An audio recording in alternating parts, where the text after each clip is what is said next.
Hi everyone, today is the 18th of September 2015. It was exactly 4 days ago that the Prime Minister of Australia, Tony Abbott, lost his leadership of the Liberal Party and Malcolm Turnbull took over the job of being the leader of the party and the 29th Prime Minister of Australia. When I'd heard about this, I was not surprised or shocked. Why?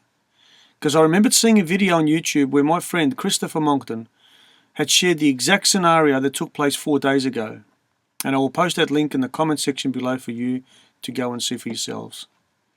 He had said that Malcolm Turnbull would challenge Tony Abbott and when it would happen and why it will happen. So, I contacted him and wanted a comment from him, organised a Skype call and have just finished. Instead of me telling you what he said, please watch the video. He had some very interesting things to say and asked us to keep an eye on the Paris Climate Summit in December of this year, 2015. Enjoy. This is Paul Bovalos, Melbourne, Australia. Let's begin with the loss of Tony Abbott. Tony Abbott was a very unusual Prime Minister. He's a very good man and a charming man, but also a man who works in his own community, belongs to the volunteer fire service, helps out with various charitable organisations, does things that most politicians feel too grand to do, and he doesn't feel too grand to do them. And that kind of man is very rare in politics. So to lose him is a tragedy for Australia in more ways than just the climate. And I was, as you realise from the video of last year, my last visit to Australia, I knew this was going to happen. I knew who would do it to him, and I knew roughly when. And I knew this because the stakes that are being played for in the climate debate at the moment are the highest that they can be. The stakes are nothing less than the freedom, independence, democracy, sovereignty, and prosperity of the Western nations. These are all now under direct, immediate threat. Now, this threat has been long planned by various totalitarian factions who have come together to bring democracy effectively to an end. We're talking New World Order here, yes? New World Order. Yeah, they have noticed that the European Union managed to grab sovereign power from some of the most vigorously democratic nations on earth, indeed from the very nations where democracy was invented. Greece. And that this is now in the hands of unelected bureaucrats in Brussels and Strasbourg, who are chosen by none, accountable to none, sackable by none, questionable by none. We don't even know their names. Now, those EU commissars, that's the official German name for them, have been advising the UN on how it can do globally what the UN did in the European region, which is to grab absolute power by stealth, by using excuses. The excuse that the European Union originally used was that we had had too many wars in Europe and now there needed to be an organization in which the nations could come together and stop war. Well, NATO was that organization. It already existed. But of course, what these bureaucrats wanted was eventually to have a super state which wasn't elected. And that's why they used the supposed threat of war in Europe as the pretext for establishing the European Commission and eventually the various huge enterprises which are costing taxpayers a fortune. And these commissars from behind closed doors, there are about 30 of them, I couldn't even name one of them at the moment, they're shadowy figures, they have supreme absolute power in Europe. They can't be sacked, they can't be questioned. They are there, they meet behind closed doors, they have the sole right to propose the supreme laws of Europe, and they can even do that so that even the European Parliament, which is at least elected, has no say in whether those laws become law or not. Now, the UN has long been jealous of the EU, very jealous. They wanted the power, the wealth, and above all, the status that goes with being an unelected global government. And the UN is a pretty feeble outfit at the moment. It is very expensive, but it is quite feeble. And it now wants absolute power. It wants it in the same way as the commissars wanted it and got it. And the commissars and their advisors have been telling the UN how to do this. So when the climate scare came along, it was co-opted very rapidly by the UN, actually in around 1988, if I remember rightly. They set up the IPCC, although they didn't set up the IPCC, but they co-opted it. It had already been set up by the World Meteorological Organization and the UN Environment Programme acting jointly. The UN General Assembly then said, ooh, that's a good idea. This is our way towards global government. So it then, as it were, adopted the IPCC as a sort of UN enterprise. And ever since then, the UN has been pushing through Agenda 21 in one direction at the local authority level. You've seen a lot of that in Australia, but also through the climate agenda globally, the notion that power and wealth in amazing and unprecedented quantities should be transferred from elected hands here to unelected hands somewhere else, just as was done in Europe. That's the backstory behind all this. That's what's really going on. And you may say, oh, world government conspiracy. So let me deal with that one. In the 2009 draft Copenhagen Agreement, and thank goodness we took a copy of it before they started tampering with it, but that agreement said at Annex 1, paragraphs 36 and 38, that they were going to establish a global government. The word government was actually used. And this government was going to have three powers. It was going to have powers of taxation, powers of lawmaking and regulation, and powers of enforcement to make the nations of the world comply. The UN has never had that before.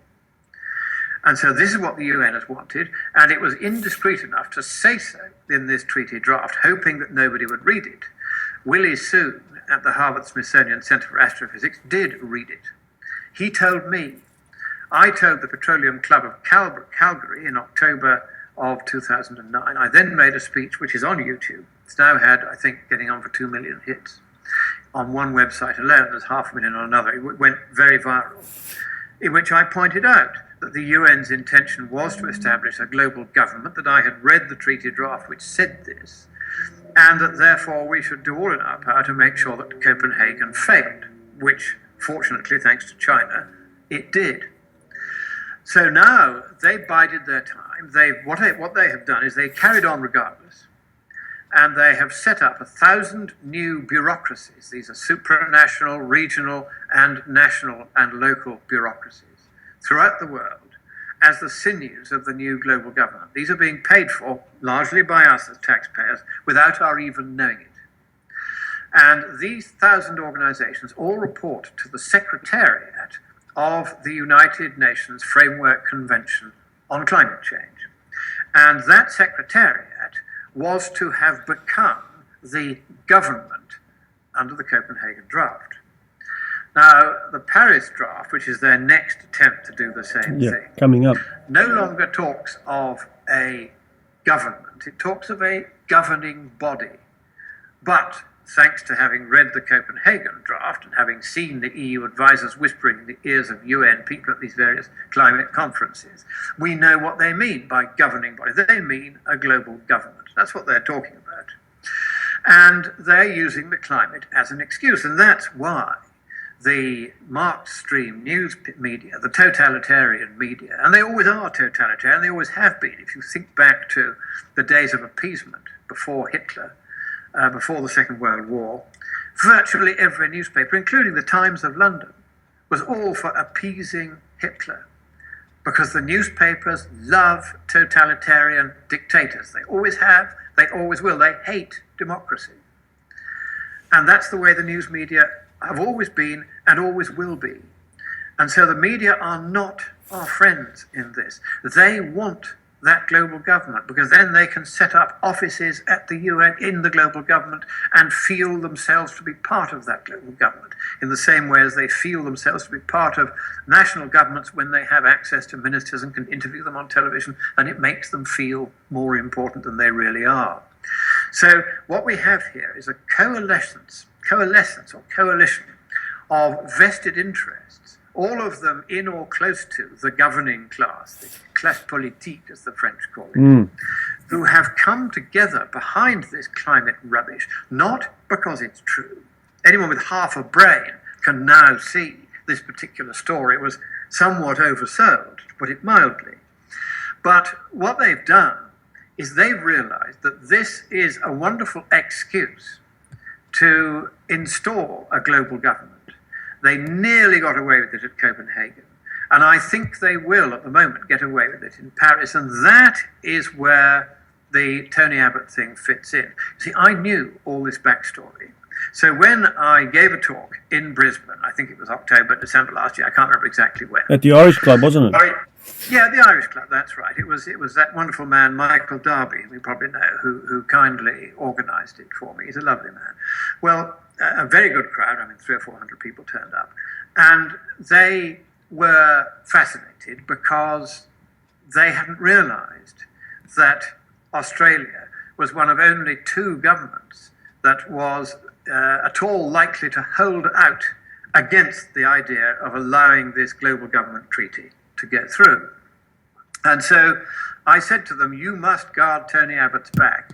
The Canadians, they've got an election. I thought it would be in the spring of this year. In fact, it's going to be in a month or two's time, but it will be before the Copenhagen conference. Stephen Harper, the present Prime Minister, is under exactly the same constant left-wing media bashing that Tony Abbott has had to put up with over the last 2 or 3 years.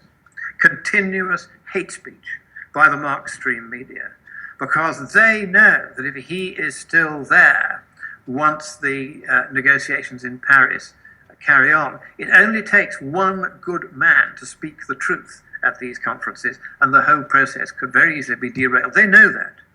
And so they want 100% agreement. How do I know this? Because in the spring of last year, one of my spies who monitors the internet for me reported in and said, you may like to look at a rather obscure meeting of a rather obscure committee. It's the Environmentalist Committee of the House of Commons. And they were interviewing a ridiculous, preposterous figure called Sir David King, who is a chemist who knows absolutely nothing about physics, mathematics, or climate change. But he is, for good or ill, the British government's anointed climate change ambassador. He is going round alternately strong-arming and sweet-talking other nations into lining up behind this global government.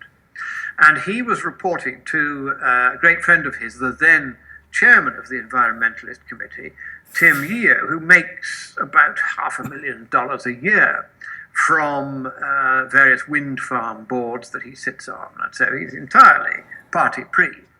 And so he was saying to King, what's the prospects for Paris next year? And King was saying there were only two standouts even then, and that was Canada and Australia.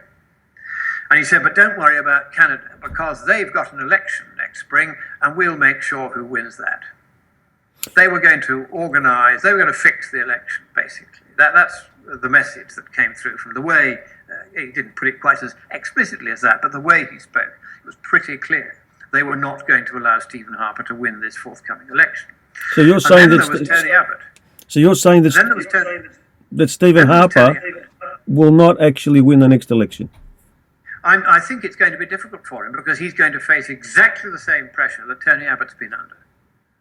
It won't be quite as desperate as it was here, because Tony Abbott was here and until he was deposed, was actually going to be Prime Minister at the time of the conference. They were really desperate to get rid of him.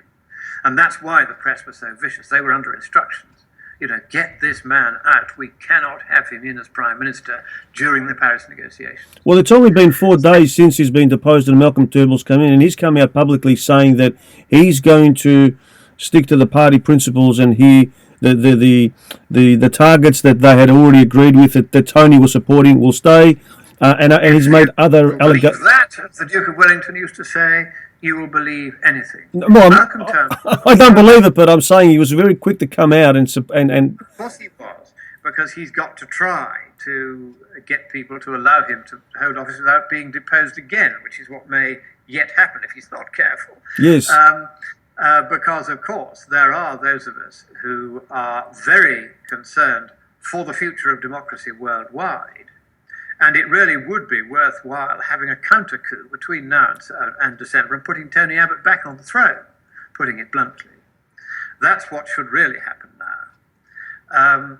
And it will not come as a surprise to you that that is being worked on.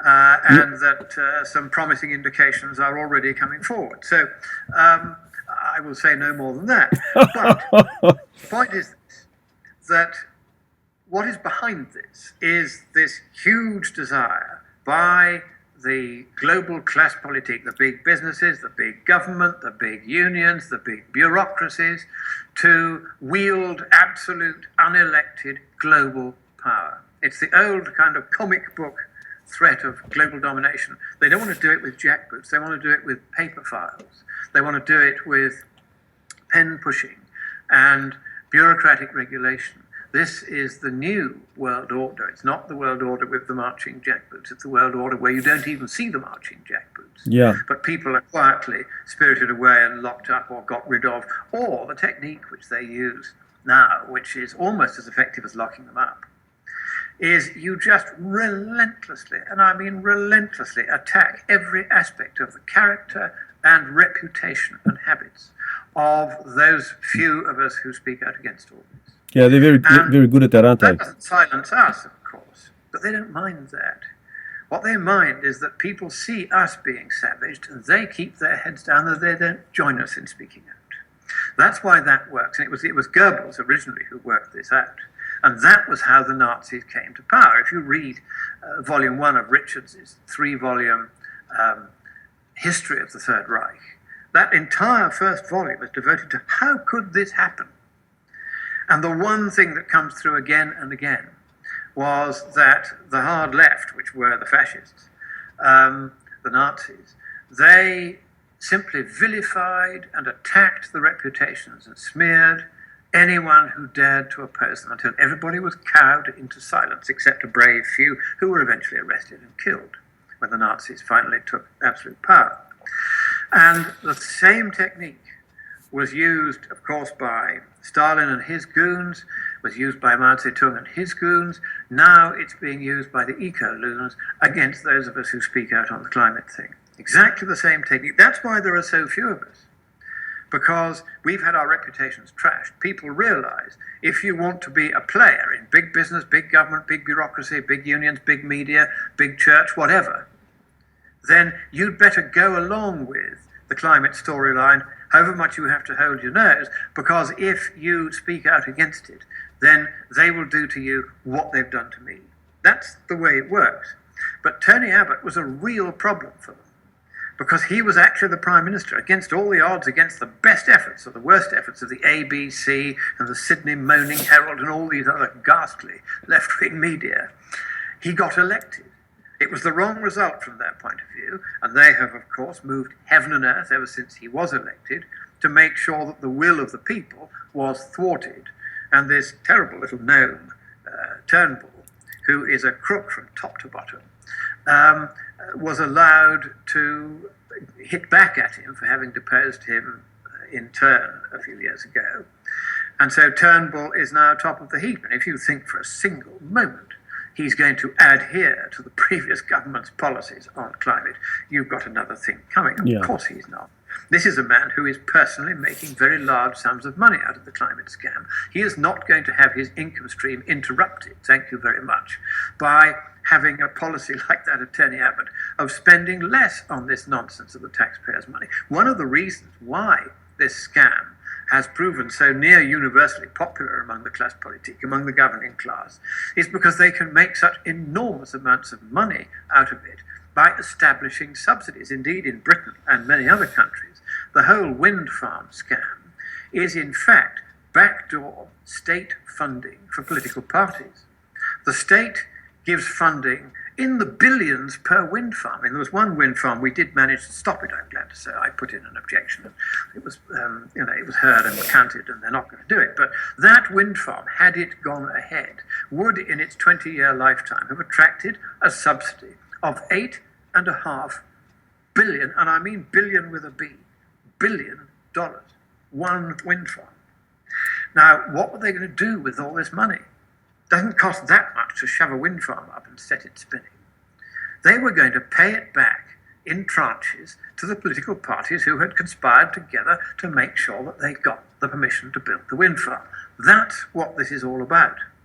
It is covert funding at taxpayers' expense for political parties. Because in most countries, state funding for political parties is rightly frowned upon and doesn't happen.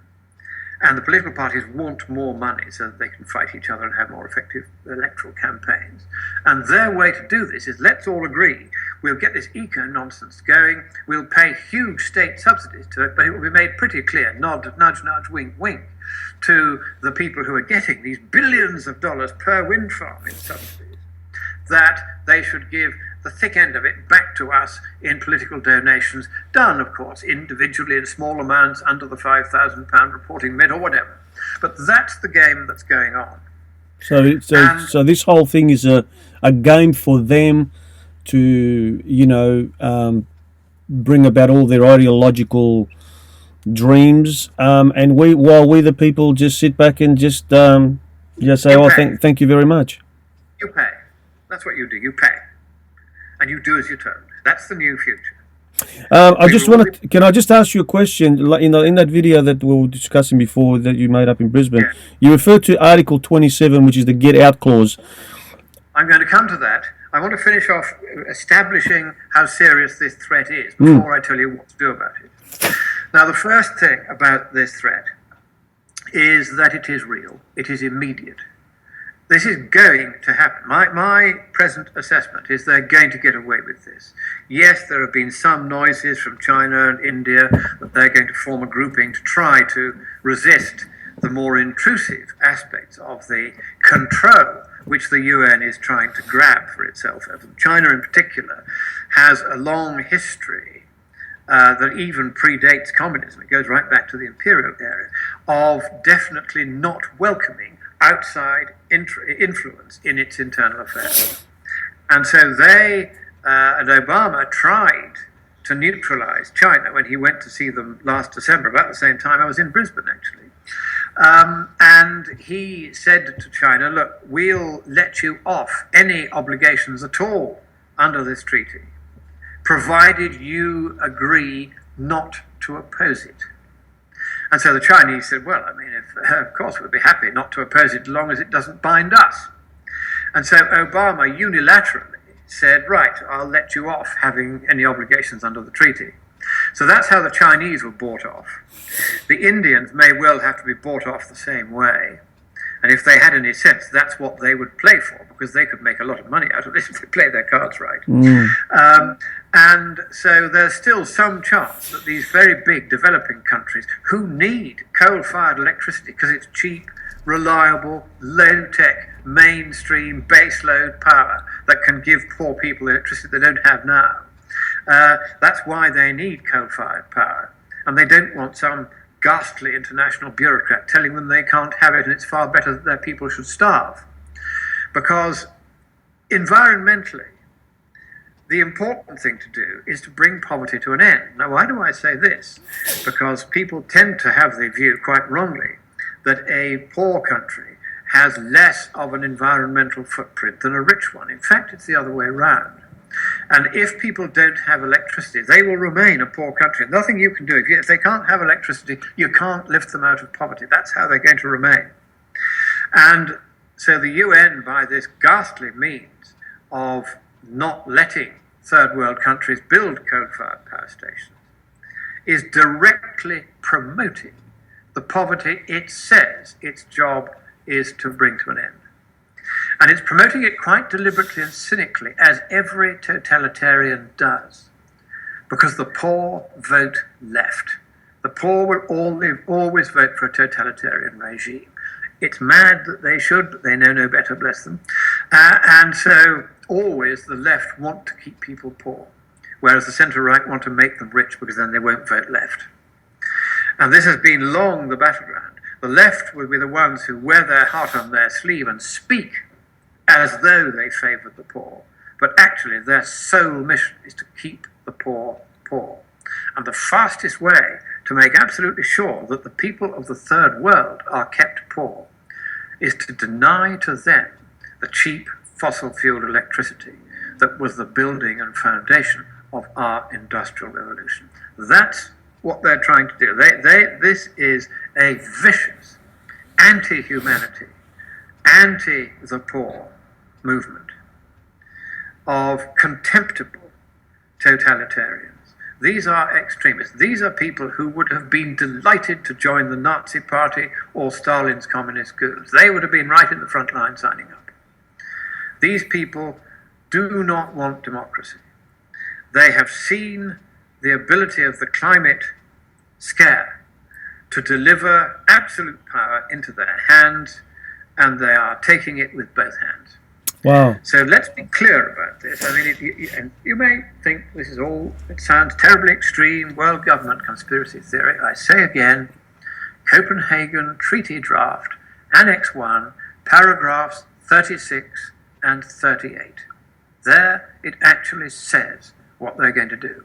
Then you look at any of my reports from the various UN climate conferences, of the various steps they've taken, the thousands of bureaucracies, literally thousands, that they have established already as the sinews of this new global government. It is already happening.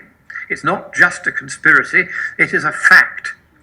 And the one really serious threat to that was Tony Abbott. They had to get rid of him. That's why I was able to say, with such confidence, as far back as last year, that Tony Abbott would be under threat and that people in Australia should do their best to guard his back, because he was going to be knifed not just by the Turnbull faction. That was merely going to be the person at the front end holding the knife.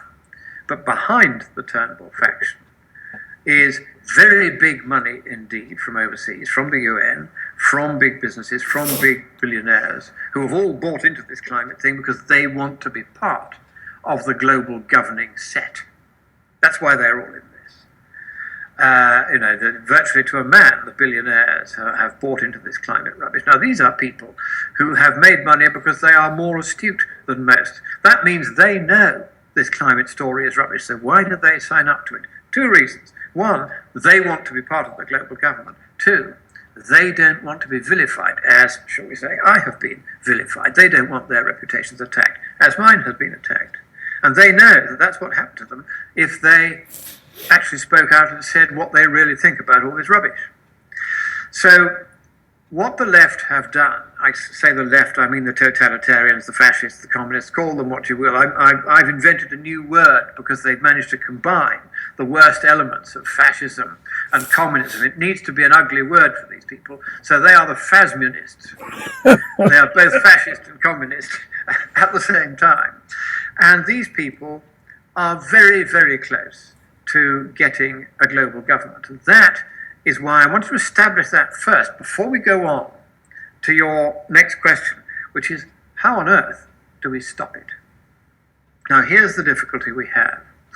There are some governments, the British one is a good example, where a few of its people have realised what complete twaddle this climate scare is. They've realised that they made all sorts of embarrassing speeches, commitments, legislation. They've spent trillions of taxpayers' money, and it's all wasted. They know that. And this is a huge embarrassment to them. And one of the reasons why it's going to be difficult to get any of them to come out and speak out and say we are against this entire process because of the political consequences of this process, and because it won't make any difference to the climate either way. The reason why they won't speak out is partly embarrassment, that they will have to admit just how completely wrong they were on something that they at the time said they were more certain of than they'd ever been of anything. And this is hugely embarrassing for the governing class, that they've been caught out so comprehensively and so quickly with every single major prediction that they made or repeated, Yeah. having been proven to be wrong.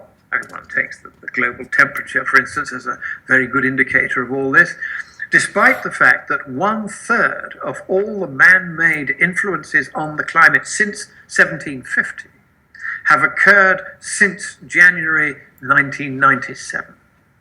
In the 18 years and 8 months since January 1997, there has been, according to the satellite, no global warming at all. Wow. Now that's really weird because the official science says that it's immediately after you first make that influence, that forcing by, say, emitting a greenhouse gas, that the warming should begin, and most of the warming, according to a paper that came out 2 years ago, should happen in the first 10 or 20 years after the forcing.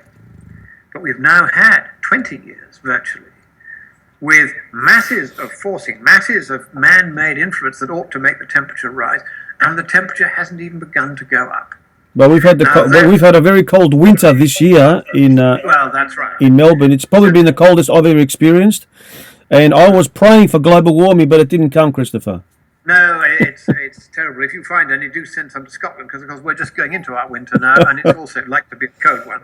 But the point is this, that every prediction has been wrong. They told us, though, that between 1990, when they first began making these predictions at the UN, they said, oh, there's going to be 1 Celsius degree of warming by 2025, which, you can do the math, it would mean about 0.7 Celsius by now, because they said they would expect it to happen in roughly a straight line. Now, of course, it can vary either side of the straight line, but we would now have to have a rate of warming 7 times as fast as anything we've seen in the last 300 years over the next 10 years. In order to meet that target of 1 Celsius of warming since 1990, because there's only been 1/4 of a Celsius since 1990. This has been a very, very big failure of prediction. Wow. And that's just one of them. They said there were going to be more storms and hurricanes. They've been fewer. They've said there's going to be sea ice melting. They said it was all going to be gone by 2013. It was still there in 2014. They said it'll all be gone by 2014, then 2015, then 2016. Now they're saying 2020. They've learned not to say it's going to happen next year. And the Arctic ice is still there. The Antarctic sea ice has been growing. Global sea ice has shown no particular change. The Himalayan glaciers were supposed to be all gone in 20 years, according to the UN. They're all still there and doing fine, according to Professor Abbott of the India Geological Survey, who looks after them. All of these predictions have simply not come to pass. They said there were going to be more droughts. The area of the globe under drought has fallen quite steadily throughout the last 30 years. They said there would be more floods, but the pattern of floods, even the UN's climate panels had to admit that's virtually not changed. Ocean acidification, there's no measurement that tells us whether that's happening, but the likelihood of it happening is nil, because the ocean is self-buffering through the very large number of calcifying organisms, shell-making organisms that live in the ocean, and they could do with more CO2 to help them build their shells. It's really as simple as that. So all of the major scare stories that they came up with were wrong, and have already been demonstrated to be wrong, so that any rational person looking at what they said and looking at what has happened since they said it, will say there is clearly a rather large disconnect between the prediction and the reality. Yeah. And normally in science, if you make a prediction and you screw up, you don't go on and say, well, we have ever more confidence in the efficiency of our model. You say, well, we better go back to the drawing board and rethink this. And instead they're saying, well, we're ever more confident. So as the gap between prediction and reality widen, they are saying they're ever more confident that that gap will narrow. Well, no, it won't really. It will for the next year, because we're going into an El Nino, a natural warming event, which goes in what's called a synoptic cycle every 3, 4, 5, 7 years, that sort of thing. And then it goes back the other way again, usually. And so there will be some temporary warming, in fact, between now and December, unfortunately, and that will begin to show through in the global temperature record. And then they will say, well, there you are, such pause as there was in global warming has now come to an end, and the warming is resuming just as before. That'll be the story they'll all tell. But it's all essentially a lie, and they've essentially been caught out. And the only reason they go on getting away with it is that they are fawned upon by the totalitarian media, who will not give you any of the. They will not give you any of the facts I've just given you. They Can, know these facts, but they won't ever mention them. can I just? But the people are still finding out. So this now leads on to what do we do? How do we stop this? First thing is there's no need for it. Secondly, if it were to happen, you get this really serious, very powerful, very wealthy, and very rapidly growing central global governmental power based on this UN Framework Convention on Climate Change. And that global governmental power will grow even faster than the EU grew in power and strength, to the point where nobody dares to speak out against it. And because governments have got this so wrong and made these predictions, which have all proven to be nonsense, they are embarrassed. And they can't now bring themselves to come out and say what governments never in practice say, which is, we got it wrong. They're not going to do that. So what can we do? We can't tell them they should simply close down the process. We can tell them that, but we can't hope that they'd ever actually do it. They should, of course. Any rational person looking at the facts would say there's no more need for any of these climate negotiations. The whole thing, we can just stop and spend the money more usefully, giving fossil fuel power to Africa, for instance, or India, or the rest of China.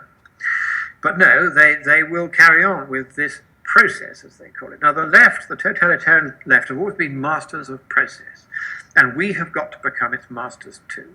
And this is where we can stop it. The speech that I'm about to make to Her Majesty's government, at a relatively senior level, is that I quite understand that they can't come out and admit and eat crow and admit they were wrong. I understand that. I used to be a bit in government myself. I know how difficult that is. I understand. But what they can't go on doing when Britain is beyond bankrupt, our national debt as a percentage of GDP is bigger than that of Greece. We can't afford to go on paying out 20 or 30,000 million pounds directly and about another 20 or 30,000 million indirectly every year to prop up this climate nonsense. So there needs to be a way out.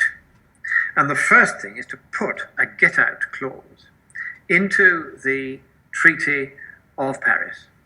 Now, I've been doing a certain amount of manoeuvring on this, and in the previous Bonn draft of June of this year, I did manage to get the get-out clause inserted, at least as an option. It was clause 222, should you ever be able to find a copy of that draft. They're not easy to find, because the UN, as far as I can discover, doesn't actually have this latest draft on its website. I had to get it from somebody who hadn't realized the UN wasn't circulating it. But this secession clause, this is a clause which simply gives any state party to this treaty the right to give 3 years' notice, and then they're free of all obligations completely under this entire treaty process. Now, there is such a clause at Article 27 of the Kyoto Protocol. And Canada took advantage of it, Russia took advantage of it, Japan took advantage of it. And gradually, more and more countries will take advantage of it as they realize that there's no need for this climate rubbish, and it's really very expensive to try to honor your Kyoto commitments.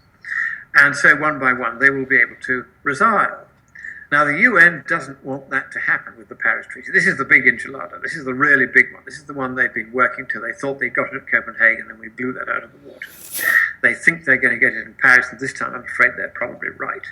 The justification for it scientifically and economically and politically is less than it's ever been.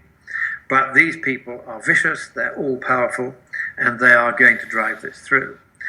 What we can do, I think, realistically, is to say to our governments, particularly to the British government, look, for heaven's sake, you made the mistake of signing the EU treaties without a get-out clause, so that even if we all voted to come out of the EU, you'd have to negotiate and ask permission to leave on their terms. Whereas if there was a secession clause, as there should have been if we'd had a competent government at the time, and somebody like me advising it, I'd always put in a secession clause in a treaty of this kind to give you the freedom to jump back if it turns out the reasons why the thing was created don't obtain after all. So that is what should now be done. We've got to make sure that that secession clause stays in. Now, there's been another draft since the Bonn draft of June this year, And I haven't seen that other draft because they know that if the likes of me get hold of this draft and we find that secession clause has been taken out, which it almost certainly has, then we'll be squealing about it. So the important thing for everyone to try to say to their governments is you must make sure that just in case this climate storyline is all rubbish, you have the freedom to get your country, our country, out of its obligations to pay money and tribute and comply with all sorts of damn fool regulations issued by these unelected bureaucrats at the UN. We've already made that mistake in Britain with the EU. And here is a government about to make exactly the same mistake again with the UN. And so the secession clause, as it's called, which simply means a freedom clause, it's the right to give notice of a few years, usually 1 to 3 years, the usual sort of period, and then you're free of the treaty. It no longer applies to you at all. It's the easiest way out of a treaty is to make sure you negotiate a secession clause before you sign it. And what we should do, it's very simple, you can always get a secession clause put in. And this is how you do it. Because I used to negotiate treaties for Her Majesty's government, so I know how this is done. All you do is you sit there with your arms folded and say, we will not sign any treaty which doesn't have a secession clause in it, period. Simple. And they will always put one in there, because they'd rather have your signature on the damn thing. They'll always put one in those circumstances. It only takes one government, and that's why they were so frightened of Tony Abbott. They knew that he couldn't derail the entire ghastly process, this terrible left-wing word. They knew that was all going to carry on. They all have jobs for life doing these annual negotiations and going to exotic locations with grass skirts and tequila. They love it. And when I spoke out at the Doha climate conference, I, strictly speaking, didn't have the right to speak, but it was the end of the conference, and the chairman said, anybody else want to say anything? And so I got 40 seconds before I was arrested, and I said, look, actually there really isn't any need for this anymore. There's been no global warming for then 16 years, now it's coming up to 19. So perhaps we ought to have a rethink and just get the scientists to have another look before we go too much further with this process. Very mild howls of fury from throughout the chamber, from these people who were making money out of making this a permanent feature of their lives. They were the national permanent negotiating representatives. Here was this idiot from, as they thought at the time, I forget where I was from, actually. I was sitting in one of the delegate chairs, Burma, I think it was, saying that perhaps the whole process wasn't necessary, which of course it isn't. But you aren't allowed to say that. And so they were all furious, and they shrieked and they howled. It was literally like being at a pop concert where the fans have just been told that Justin Dribbler won't be performing after all. They were furious. Are you going to Paris? The noise was... Are you going to go to Paris? I might or might not. I think probably not. You haven't been invited. I'd like to go to Paris. I'll see what my lovely wife thinks. I think she would quite like a trip to Paris. Paris is nice. But no, the truth of it is that we have to get a secession clause included in the treaty. This is absolutely vital. That is something which is also realistic. It's realistic in every direction, because even a government that has totally committed itself to this garbage publicly, privately, they are not all as stupid as they like to make themselves look. Privately, a lot of them know this was oversold, know that they clambered on the bandwagon just as the wheels were falling off. They won't say so, but they will be willing just quietly to make sure that secession clause is there, so that gradually, one by one, just as already happening with Kyoto, countries can slink away and say, we've had enough of this, it's clearly not necessary. And then the whole thing just trickles away into nothing. That's the way you stop it becoming a permanent global superstate in the way that the EU became a permanent European superstate. Oh. If we had had a trapdoor clause, a get-out clause in the EU treaties, Britain, Denmark, and quite a number of other countries would no longer be in the EU. We would have got out long before now. Yeah, We've seen what a mistake it is to set up these undemocratic, anti-democratic arrangements. Now, of course, the other thing that I would do to reform this process is to say that if there is going to be any significant power transferred from British elected hands or Australian elected hands into the hands of this bureaucracy, then the bureaucrats who exercise that power must face regular, universal, secret ballot election. No more transfer of powers to international bodies unless the people who run those bodies are elected by us to run them. Now, this, of course, is something the UN hates. Not only because none of these bureaucrats wants to have to face re-election, they like the permanent security of knowing that once you've got a job at the UN, it's a job for life. You can even sleep with little boys for years, as that dreadful little man Pachori did, or was it little girls? I can't remember which. And they will cover for you. You can do anything you like once you've got a job at the UN, and you can't be unseated. But you could be if you had to be elected, and you had to be regularly re-elected. So that would change the whole dynamic. But I don't think it's realistic to expect the UN ever to agree to such a thing, because the UN is a dictators' club. It was structured in a very unfortunate way right from the start, and this was spotted by the Russians at the time when the UN was first set up, that there was one vote per nation. And so you could be little tiddlywinks Tuvalu, and you'd have exactly the same vote as China. And, you only have to state it like that, and you see how preposterous the UN is as an organization. It can't work. And so this means that because of that structure, the UN is never going to function as it should. And so the only way to bring it to heel is to make sure that its senior bureaucrats, including the Secretary General, whom I met in Rome, are elected. And that would change the whole dynamic of the thing. And I have very little objection to sharing sovereignty with European powers or even global powers, provided that we, the people, elect them. But you see, most of these UN member states are not democracies. They wouldn't be able to explain to their people that they are suddenly going to give them a vote on who goes to the UN, but you still can't have a vote on who governs you here in Rwanda or wherever it is. Yeah. And so that's why suggesting to the UN that its bureaucrats should be elected, they all go wobbly the moment you mention such a possibility. They just think you're mad, because the entire structure of the UN doesn't work that way. So I don't think that's realistic. I do think the get-out clause is realistic.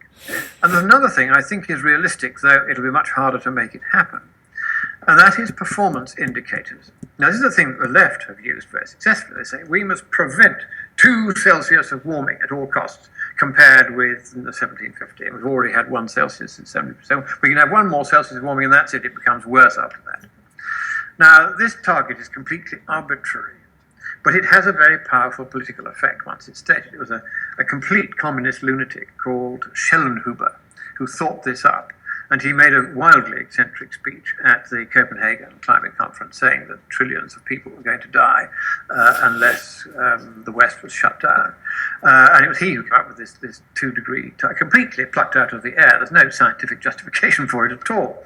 But we can do the same trick on them. We can say, right, you made various predictions in 1990. That's when you first predicted this, and you said that you were substantially confident that your models at that time had captured all the essential features of the climate, and you told us there was going to be 1 degree of warming by 2025. Well, if it doesn't happen, no more treaty. Bingo. We have a performance indicator. Yes, very good. And then we say, and then a longer term on it, supposing it does happen by 2025, and then there's no more warming after that, then we have a further break point. And so that if at any time the forecasts they made in 1990 prove to be so far exaggerated compared with what's really happened that nobody can any longer place any reliance on them, then the treaty process comes to an end automatically, even if a lot of the members want to carry on. And now that's a very useful one, because that puts a time bomb under the whole thing. Yeah. It means that by 2025 at the latest, this whole thing comes to a stop, because there won't be 1 Celsius of warming by 2025. However much they try to fiddle the figures, they won't be able to make that happen compared with 1990. So that's one way that I would also write in a performance indicator on their predictions. And if their predictions prove to be continue to be as exaggerated as they have proven to be to date, then there is plainly no justification for this process to continue, and it should be brought to an end, and that should be written into the Paris Treaty too. So those are the two recommendations I'm going to be making to the British government. I'm making one which I expect them to say yes to, which is the secession clause, and one which I expect them to say no to. I always give them two, so that they've got, so they can say, well, we told that man Monckton to go away and he couldn't have his performance indicator. And then they quietly put through the secession clause anyway. That's how it works. You give them two things so they can say they've said no to you if anybody asks. and so that's what I think has now got to happen in Australia. I don't think you'll have any joy whatsoever with Turnbull on that. This man is making too much money out of it. He belongs to various banking groups that are making a great deal of money out of it. The banks have been solidly behind this climate rubbish, as they were behind every good war, because it's profitable for them. It's not a secret that Malcolm Turnbull was an ex-Goldman Sachs man, yeah. Exactly. So, and these guys are popping up everywhere. I notice all over Europe as well, as leaders. I mean, yes, it's just like the sons of Amschel Rothschild, right in the early days of this kind of banking, where you made sure that you got your young lads into positions of power, and they then looked after the bank from those positions of power. It's long understood and habit among bankers. They're very good at it. And that's why, to a man, they have gone along with the climate scam too, because they cannot afford to have their reputations trashed by the left saying, oh, look, this bank doesn't believe in global warming, let's disinvest from that bank and take our account somewhere else. They don't want that. See, we, on the centre right, we don't play that kind of childish politics. The left do it all the time. And so the banks, they look at us and they see nice people, they're making very good points, but they're not a threat to us. Then they see the left shrieking and saying, we'll disinvest, we'll make you close down your bank, etc. We'll have demonstrations, we'll have whatever it is. And so the bankers will say, well, for a quiet life, we'll do what the left says, because they'll make it difficult for us if we don't. So, and this, of course, is exactly, if you read Richard's book, this is exactly how Nazism came to be. It was because the left were the ones that did the shouting, the National Socialist Workers' Party of Germany, the Nazis, and anyone who dared oppose them had their reputations trashed. That was what Goebbels spent nearly all his time doing. It was copied then by the communists under Ion Mihai Pacepa, who was the head of the Desinformatia Directorate of the KGB. He was the head of the Securitate, the ghastly secret police in Ceausescu's Romania, and he was a very senior KGB figure, and he ran the Disinformation Directorate. They had 1 million agents of influence who were Western communists, not even known to be in any way linked with Moscow. And he was running these 1 million agents of influence in the West, many of whom are still in place, notwithstanding that the Berlin Wall came down a quarter of a century ago. And they were taught to self-perpetuate. So that network of fanatical totalitarians still exists in the West and is still active. And Pacepa has written a very interesting book about it, which is how I know that there were 1 million of them. It's his figure. And he is not a sort of chap who is prone to making stuff up. On his debriefing, when he was one of the most senior Soviet agents we ever got to come across, he was very level-headed and very down-to-earth, and remains so to this day. And so if he says that there were 1 million agents of influence, I don't think he's bragging. I think he's probably there or thereabouts. And so that's why the media and so many other, the churches, the unions, the governing bureaucracies, went left-wing so very fast. This was a highly organized campaign. And right at the heart of this campaign, and right at the beginning of this campaign, was the vilification of those whom they regarded as the biggest enemies of totalitarianism. And the biggest of the lot after the Second World War was the Pope, Pope Pius XII. And so the Barmili, as you might think, the Disinformation Directorate, tried to denigrate the Pope, tried to say that Pius XII was a Nazi-loving Jew-hater. Now, the truth is the complete opposite of that. In 1937, the Pope, as the secretary, as he then was, to the previous Pope, Pius XI, had drafted for him, in German, the encyclical Mit brennender Sorge, which was the first public statement by any state condemning Nazism. And it was also the first encyclical letter of the Church of Rome written in a language other than Latin, since they had originally written them in Greek in the early Middle Ages. And so this was a very singular thing. That was drafted by the man who would later become Pope Pius XII.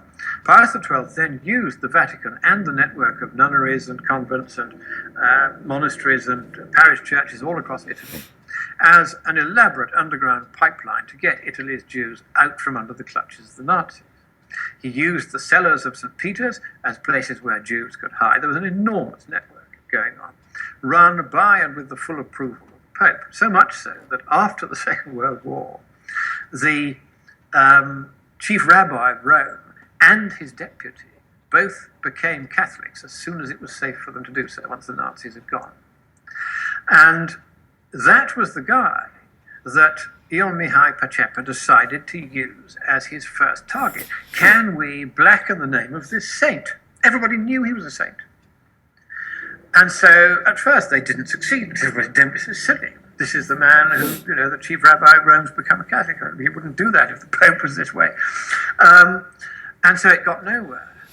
But they just went on growing their network of agents, people like in the Guardian newspaper, the Observer, the New York Times, all these lefty journals. They all had these people in there pumping out this absolute garbage day after day after day, until eventually people began believing it. Yeah. And you can now go into a room and you can ask 30 people, do you think that Pius XII was a Nazi-loving Jew hater? And quite a lot of them will nod and say, oh, yes, of course he was. And that was entirely thanks to Pacepa's disinformation directive, because they reckoned that if they could even blacken the name of a saintly pope, then they could blacken anybody's name and get away with it. Yeah. So it's that technique that you will see. I mean, you just Google Monckton and you see the hate speech, reams of it. I mean, thousands upon thousands of pages of it. Wikipedia biography trashed, whole websites devoted to attacking Monckton by name. The clerk of the House of Lords has joined in because he's a communist. And they got him to put up a letter on the House of Lords website saying you're not to say that you're a Viscount. Well, of course I'm a bloody Viscount. It's in my passport. But this is the games they play. It's all about endless undermining the reputation of those people they regard as a threat to them. I regard it in a way as a compliment to me that they spend so much of their time accusing me of being a liar and not being a lord, all these other sort of things they go on and on about. They do this because they want to copy Pacepa, copy Goebbels, who did this before. It's the same people, the totalitarians, the people who don't care what the truth is. They care only what the party line is. Wow. And it's these people who are, if they can get away with it, going to put a world government in place. This time they're calling it a governing body, but it's being given even wider powers under the Paris Treaty draft than it would have got under the Copenhagen Treaty draft. So it's being given the powers, the status, the finance of a government. But they're no longer calling it that because they don't want the likes of me to point out that they're calling it a government. No. They've learned not to do that. But that's what it's going to be. And once such an organization is even set up, it's very, very, very difficult to kill. That's where the secession clause comes in. That's why this is the one vital thing that needs to be done. I've tried to explain this to some of the Australian climate skeptics because they keep sending me things they're proposing to send to Tony Abbott. They're usually about 50 pages of rambling, diffuse stuff about climate. So I said, look, don't try and teach you about the climate. Just tell him, send him a half-page letter saying you've got to put a secession clause in the treaty. They'll put that on his desk because he's got time to read it. And I couldn't get them to do it. Anyway, it's too late now. But I did manage to get the secession clause in by another route. So it was there in the June bond draft, but I think they may have used as an excuse to take it out the fact that the bond draft was very long. It was only 4 pages shorter than the previous draft of January. And it was then still 80 pages. They're now going to try and get it down to half a dozen pages, which is more the sort of length that a treaty ought to be. But that means there'll be an awful lot of codicils and other stuff that have been hidden away or put in annexes, which will need to be very carefully reviewed. And the UN is very deliberately not putting very much of this documentation on its website at the moment. because we found out about the draft last time because it was on an obscure UN website, so that they could later say, well, it was there all the time. Why didn't you protest at the time? And of course, then we did protest, so that one backfired on them. So this time, I think they won't even bother to put it on their website. They'll just get it all to go through on the nod, and that will be that, unless we get that secession clause in place. So I've rammed that home. It's been rather a long presentation, but if you want the shorter version, you can see the speech in Brisbane. It's on YouTube already. Yes, no, we'll definitely do that one. Thank you so much for your comments, and definitely going to have another interview soon, and we'll start to put them up on YouTube for everyone to see. And that's it for now. Thanks, Christopher. All the best, Paul. Good on you, mate.